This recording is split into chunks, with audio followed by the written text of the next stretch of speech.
Parte 22.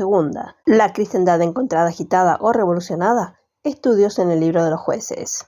Recordamos que estos comentarios fueron escritos durante los primeros días del derramamiento de la lluvia tardía del Espíritu de Dios, los cuales han sido de gran bendición para entonces y continúan aún hoy, iluminando al lector y oyente en este tiempo presente.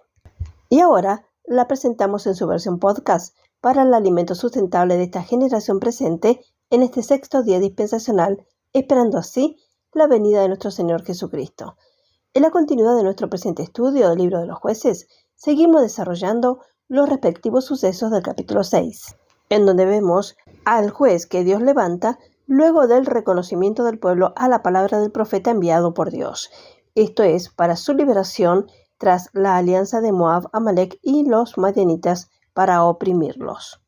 El Calvario es el único lugar en el que estamos a salvo de Madián, este espíritu de lucha que siempre roba el alimento del rebaño comprado con la sangre del Señor. Madián nunca encuentra el trigo que se trilla en la cruz, nunca encuentra su camino hacia el lagar. El principio de morder y devorar no puede existir por la cruz de nuestro Señor Jesucristo, pero este es el lugar donde el Señor se encuentra con este poderoso vencedor Gedeón. Tenga en cuenta la sorprendente dirección con la que se le saluda a Gedeón. En el verso 12, Jehová está contigo, hombre valiente y esforzado. Cómo estas palabras de aliento deben haber asombrado al pobre hombre, cómo habrían animado y alegrado su corazón abatido y su espíritu entristecido, si hubiera podido creerles. Aprecio, consuelo y bendición están contenidos en estos, pero son demasiado buenos para ser verdad. Manifiestan circunstancias y condiciones, pero evidencian demasiado claramente lo contrario de este lenguaje. Vemos la respuesta de Gedeón en el versículo 13. Oh mi Señor, si el Señor está con nosotros, ¿por qué nos ha sucedido todo esto? Sino que expresa el desánimo de su corazón. Esta respuesta se refiere al pueblo de Dios como un todo, no solo a él mismo, aunque el discurso del Señor fue para él en el sentido personal. El Señor está contigo, verso 12, pero él se había preocupado por el pueblo del Señor. La condición de ellos era su carácter, porque se identificó con todos sus hermanos. Eran el pueblo de Dios. En consecuencia, ellos eran su pueblo. Se había esforzado por trillar un poco de trigo para el sustento de todos, a fin de aliviar en alguna medida el hambre resultante de la invasión del enemigo a la tierra de Israel. Si el pueblo del Señor le era querido. Y esta es la razón por la cual el Señor ahora lo destaca y lo elige como el libertador. ¡Qué honor! Vaso para honra, el vínculo con el Señor, útil para el uso del Maestro. Segunda de Timoteo capítulo 2, verso 21, y leemos la referencia.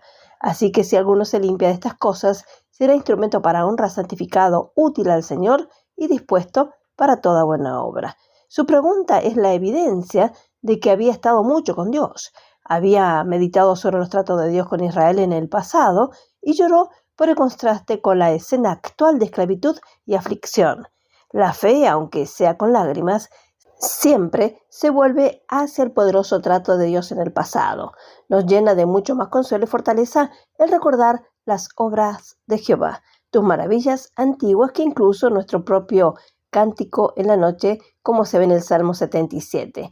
Hay muy poco consuelo en recordar nuestros sentimientos pasados en un tiempo de prueba, hambre y aflicción, pero el recuerdo de sus liberaciones, llenas de gracia, seguramente llenará nuestro corazón de alegría. Pero, pregunta Gedeón, ¿por qué nos ha sucedido todo esto? Seguramente nosotros también estaríamos y estamos justificados al hacer la misma pregunta, porque la condición actual del pueblo del Señor no es diferente de la que era entonces en Israel. Un pequeño remanente aquí y allá, un individuo, está sacando a golpes un poco de alimento de lo más fino del trigo, pero en secreto, por temor al espíritu de contienda que siempre se lo quita a la gente, al pueblo, porque el principio que Gedeón evidenció todavía está vivo. Su espíritu vive, podemos decir, y todavía como entonces busca alimentar y cuidar a los santos de Dios y librarlos de la contienda. Y esto solo puede lograrse si se alimentan de la flor de la harina, como dice Levítico capítulo 2, verso 1. y son fortalecidos con poder en el hombre interior por su espíritu. Efesios capítulo 3, verso 16. Cristo, habitando en el corazón, arraigándolos y cimentándolos en el amor y capacitándolos para comprender con todos los santos la anchura, la longitud, la profundidad, la altura y conocer el amor de Cristo que exceda todo conocimiento. Y el Señor lo miró y dijo: Ve con esta tu fuerza y salvarás a Israel de la mano de los madianitas. Verso 14. ¿No te he enviado yo? Esto significa literalmente que el Señor volvió su rostro hacia Gedeón. Lo dejó brillar con todo su calor de amor y poder sobre él. Esta tu fuerza. ¿Qué es? Aquí hay un valioso secreto. El poder de Gedeón, bien podemos todos codiciar esto. Es más que toda la influencia, la fama y el poder del mundo. Escuche, es el Señor mirándolo. Ese es su poder. Pero es su debilidad confesada la que produce este glorioso resultado. Isaías 66, verso 2 nos dice: A este miraré, sí, al que es pobre y contrito de espíritu y que tiembla ante mi palabra. Su rostro siempre se vuelve hacia los débiles e indefensos que confían en él.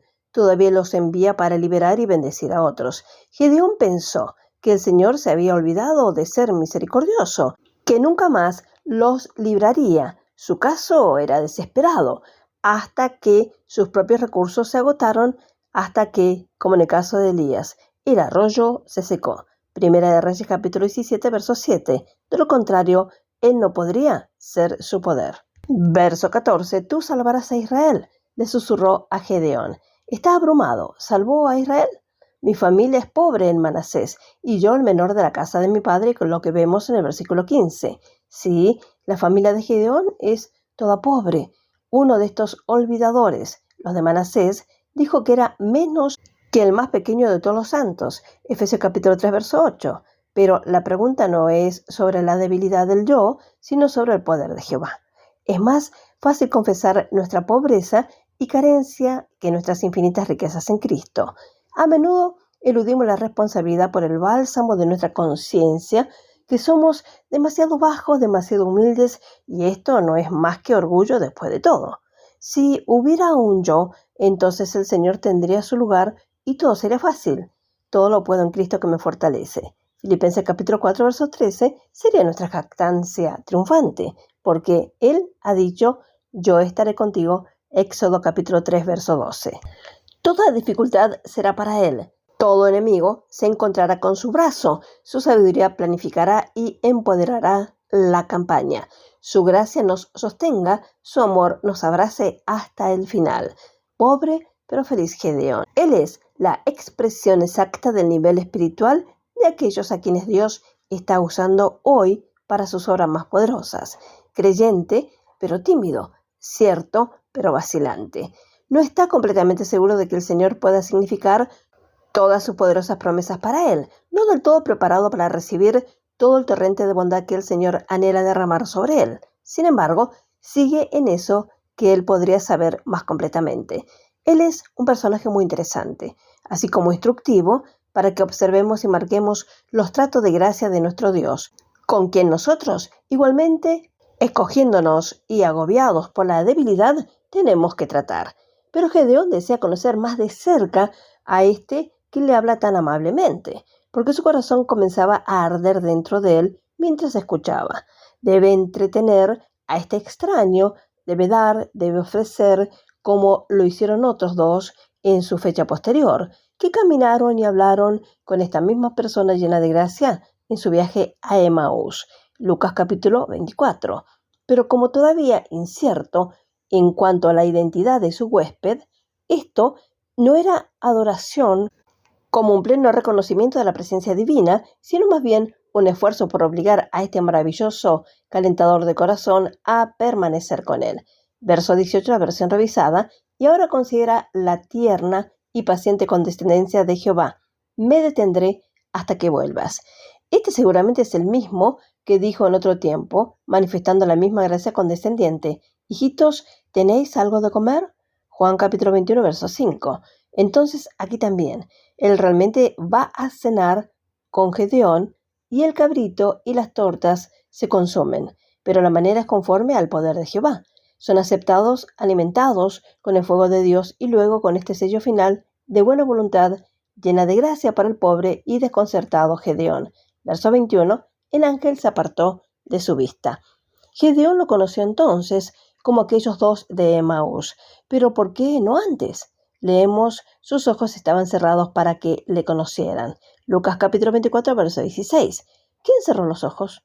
¿Tenía Dios su mano sobre ellos durante todo el camino mientras caminaban y hablaban con Jesús? ¿Fue el deseo del Señor que su visión de Él debe ser atenuada? Seguramente no. La causa estaba con ellos, estaba en ellos. Ellos no le miraban. Su mirada estaba fija en las circunstancias ciertamente deprimentes y desalentadoras. Las cosas vistas, la traición hecha a Jesús, el juicio, la venganza, la vergüenza, la cruz, el sepulcro, llenaban toda su visión. Y allí se detuvieron. Lucas capítulo 24, verso 21, esperábamos que Él era el que había de redimir a Israel. ¿Cuántas cosas tenemos para considerar después de haber meditado en este punto? Que las circunstancias no nos impidan ver que el Señor está junto con nosotros siempre. Gracias al Señor por la fidelidad de su palabra. Por ahora dejaremos por aquí confiando en la acción del Espíritu Santo para la comprensión de la palabra de Dios. El Señor nos bendiga ricamente a cada uno. Amén y amén.